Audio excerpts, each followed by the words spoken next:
මූලාසනයේ වැඩ සිටින බුද්ධ පුත්‍රයන්න් වහන්සේ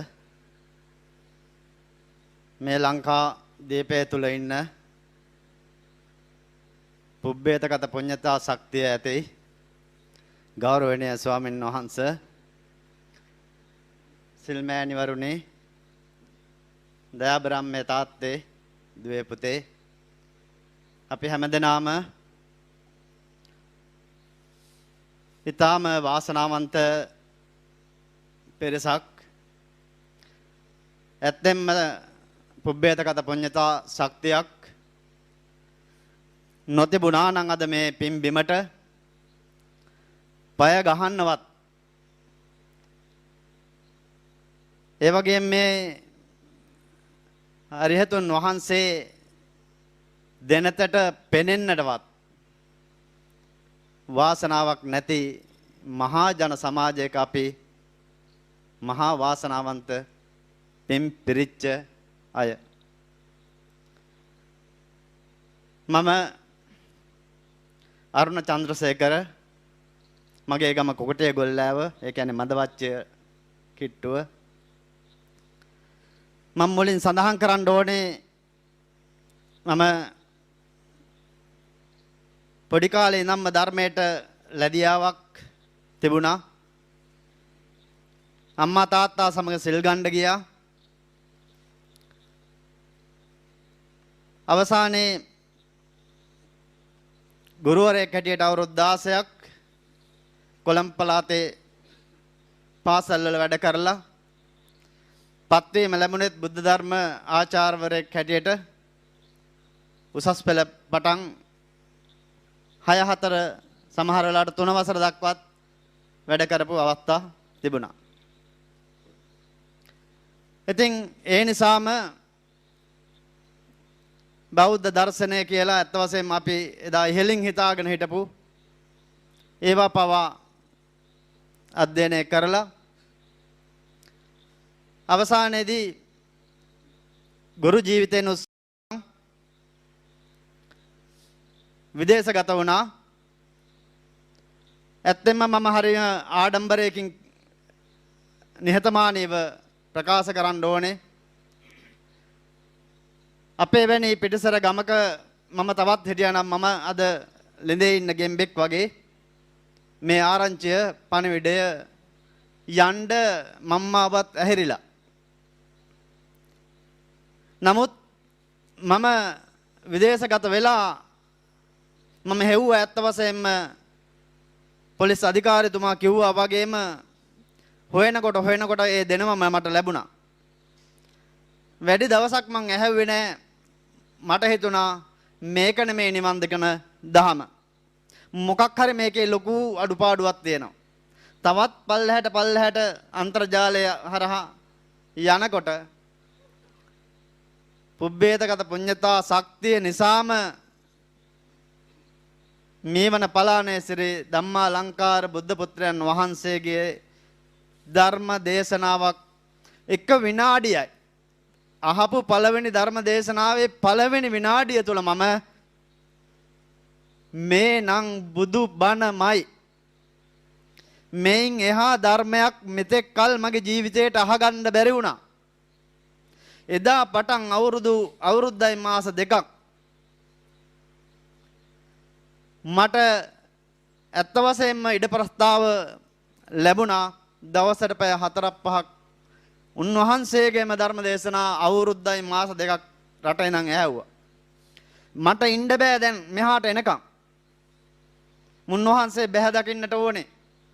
ඒ අතරතුරේම බුදුරජාණන් වහන්සේ මේ අපේ පින් බිමේ පහළ වෙච්ච උත්තරීතර උත්තමයා මේ පින් බිමේ පහළුනේ කියනකොට හැම නහර මස් ඇට ලේ මිදුළු දක්වා මහා පුදුමාකාර හැඟීමක් ඒ තරම් සතුටක් මගේ ජීවිතේ මට තිබුණේ නැහැ. ඒ නිසා මීට මාස 2කමාරකට පස්සේ නිවාඩුවට ආවා. මමත් බෙරිඳක් දෙන්නම මෙහෙ. මම මේ කොහොම හරි සූදානම් කරගෙන තිබුණේ බුද්ධ භාවනා වැඩසටහනට එන්න. නමුත් මම හිතන් හිටපු දිනේ නෙමෙයි මං හිතන් හිටියේ දෙවෙනිදා කියලා ලංකාවට ඇවිල්ලා කතා කරාම 6 වෙනිදා එතකොට 13 වෙනිදා මගුල් ගෙදරක් නොයාම බැරි මොකද මගේ අක්කයි මස්සිනයි දෙන්නම නැති අහිංසක දරුවෝ 3 දෙනෙක් ඉන්නවා. ඒ අයගේ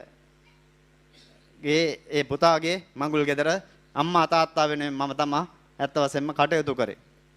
ඉතින් ඒ නිසා කරන්න දෙයක් නැහැ හිතේ බොහොම දුකකින් ඒත් මම මේ අදහස ඇත්තරියේ නැහැ. වාහනයක් අරගෙන අක්කලක් දාගෙන මම ආවා මේ ස්ථානෙට ආරම්භක දිනේ. මං හිතුවා උදේ ඉඳන් තියෙන්නේ කියලා. උදේ 8 වෙනකොට මෙතන අවරිහතුන් වහන්සේ වෙලාවට මෙතන ඉඳන් ගොඩ නැගගෙන එනවා. දැක්කහම අනේ අර රූපේ දැකලා තිබුණේ සජීවීම දැක්කහම පුදුමාකාර සතුටක්. දන ගහලා වැන්දා. කොහෙද කියලා ඇහුවා. මං කිව්වා මදවච්චේ පිහිඹේ ගොල්ල මේ කොකටේ ගොල්ල ආවේ. රත්මල් ගහව පැත්තද කියනකොට හරිය සමීප බවක් තවත් දැනුණා. ඉතින් කොහොම හරි අවසානයේ උන්වහන්සේගේ අවවාදය උනේ අද හවස බණත් අහලා හෙට උදේ බණත් අහලා යන් ඉස මුදුනෙන් පිළි අරන් නැවතිලා ඒ විදිහටම කටයුතු කරා. නැවත ආය යන්න සිද්ධ වුණා. ගිහිල්ලා මාසෙයි සතියයි නැවත වීසා කැන්සල් කරගෙනම ආවා.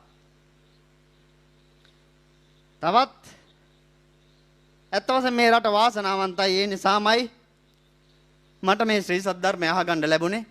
නමුත් එතනින් නැවතිලා බෑ මට. මුන්වහන්සේ බැහැ දැකලා මේ බුද්ධ භාවනා වැඩසටහනෙන් වෙච්ච වෙනස ජීවිතේ ඒවා ලබා ගන්න පින් කරන්න ඕනේ. එදා තිබුණු රාග දේශ මෝහ අද අපට තුනී කළා දාගෙන යන්නට මම්මාවත පෑදිලා. මොනතරම් ගිනි ජාලාවකද එදා හිටියේ. ප්‍රශ්න වලදී අපි ආවේශ වෙච්ච විදිය, අපට කේන්ති ගිය විදිය, සමාජයට බහැලා වැඩ කරනකොට සමාජ අසාධාරණයට කටයුතු කරපු හැටි මට පෙන්වන්න බෑ සමාජ අසාධාරණ. මගේ ජීවිතය ගැන බලන්න නැතුව ඒ සාධාරණ වෙනුවෙන් කටයුතු. නමුත් ඔක්කොම බොරුවක් අනුන් හදන්න, රට හදන්න, සමාජය හදන්න අපි කාලේ මිඩංගු කරා. අවුරුදු 49 මේ 50 වෙනවා 18 වෙනිදාට. ඒ වෙනකම් 48ක් මේ දේ කරලා කිසිම සතුටක් ප්‍රයෝජනයක් ආපස්සට හැල්ලා බැලුවාම සමාජය හැදුවා, පාසල් හැදුවා, දරුවෝ හැදුවා, හිංසක දරුවෝගේ ඇස් පෑදුවා සතුට. නමුත් මෙතන නෙමෙයි රහස. මේ ජීවිතෙන් අපි ගොඩ යන්න ඕනේ. බුද්ධෝ හම් බෝධ ඉස්සාමි මුත්තෝ හම් මෝචේ පරේ තින්නෝ හම් තාර ඉස්සාමි සංසාරෝගා මහබ්බය. මම ඊතර වෙලා තවත් අය ඊතර වෙන්නට පාර කපා ගන්නට ඕනේ. ඉතින් ඒ නිසා අවුරුදු 1800කට පස්සේ මේ මහා පින් බිමේ බුදු බිමේ බුදු අම්මාවරුන්ගේ බුදු තාත්තාවරුන්ගේ මහා දහස් ගණන් නෙමෙයි ලක්ෂ කෝටි ගණනින් මේ පයේ පොළවේ පස් ගහලා පොළව පාගලා මේ පින් බිමක ජීවත් වෙච්ච අයට ඒ අවුරුදු 1800ක පටන් මේක නැති කරලා විනාශ කරලා යටපත් කරලා වහලා අලු දූවිලි බවට පත් කරලා අපිට මහා ශෝකජනක ඉතිහාසයක්. ඒ නිසා ඇත්ත වශයෙන්ම මේ අවුරුදු 1800කට පස්සේ පහළ වෙච්ච මුන් වහන්සේගෙන් අපි ප්‍රයෝජනෙ ගන්න ඕනේ. මුන් වහන්සේත් අවුරුදු 2600ක් තිස්සේ ඒ සෝවාන් තත්වයටපත් වෙලා මේ සංසාරේ ඇවිදගෙන ඇවිල්ලා අවසාන ජීවිත කාලේ උන්වහන්සේත් අර බුදුරජාණන් වහන්සේ වගේම මේ විශ්වයේ යම් තැනක ඒ බුදු හාමුදුරුවෝ සමගම එකතු වෙලා යනවා. ඒ නිසා මේ පාදපු ඇස් මට කියන්න තියෙන්නේ එදා බුදුහාමුදුරුවෝ ඉදිරියේ බොහෝ දෙනා ප්‍රකාශ කරේ භාග්‍යතුන් වහන්සේ යටිකුරු කර තිබුණු මුට්ටිය කලයේ උඩුකර කරා හා සමානයි. අන්ධකාරයේ අතපත ගාපු අපට ආලෝකයේ පෙන්වුවා හා සමානයි. පහන පත්තු කරා හා සමානයි. මහා වනාන්තරයක මම් මුලා වෙලා හිටපු අපට අනේ පුතේ මෙන්න පාර කියලා හරි පාර පෙන්වුවා වගේ මුන් වහන්සේ දයාවෙන්, කරුණාවෙන්, මෛත්‍රියෙන්, මුදිතාවෙන්, උපේක්ඛාවෙන් තමන්ගේ සදාදරණීය අම්මා තාත්තා තමන්ගේ පුංචි පුතා ළඟට ගෙනත් අකුරු කියලා අවවාද ඕදන් දෙනවා වගේ එකම ප්‍රශ්නේ සිය ගමනක් ඇහැව්වත් එකම දේ පළවෙනි දවසේ අහපු එක මේ අවසන් මොහොතේ අහනකොට ඒකට මුකුත් කියන්නේ නැහැ. තවත් පැහැදිලි කරලා දෙනවා. සංඋපදින්නේ තමන් තුළ, තමන්ගේ සිත තුළ වර්තමාන මොහොතේ.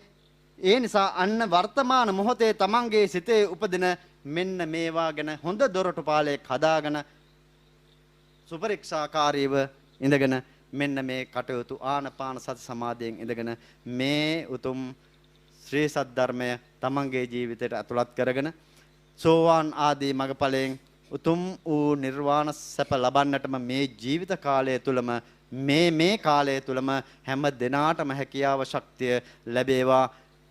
පොදුවේ ප්‍රාර්ථනා අදිෂ්ඨානයක් කරනවා.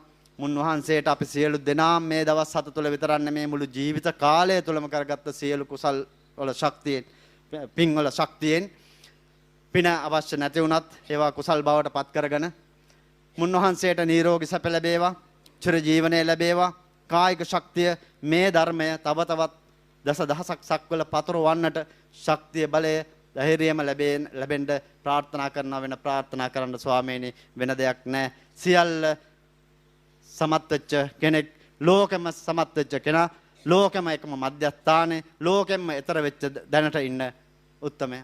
එම නිසා ඒකත් හැමදෙනාම සාදුකාරයක් දීලා උන්වහන්සේට නිරෝගී සබ ප්‍රාර්ථනා කරන්න. අනික් හැමදෙනාටමත් මේ ධර්ම මාර්ගය යන සියලුම දෙනාට ඒ නිරෝගී සබ චිර ජීවනය ලැබ මේ නිර්වාණ සැප ලබන්නට මේ ජීවිත කාලෙම අදිෂ්ඨාන කරගෙන කටයුතු කරන මෙන් ඉල්ලා සිටමින් මගේ වචන ස්වල්පය අවසాన හැමදෙනාටම යහපතක්ම වේවා.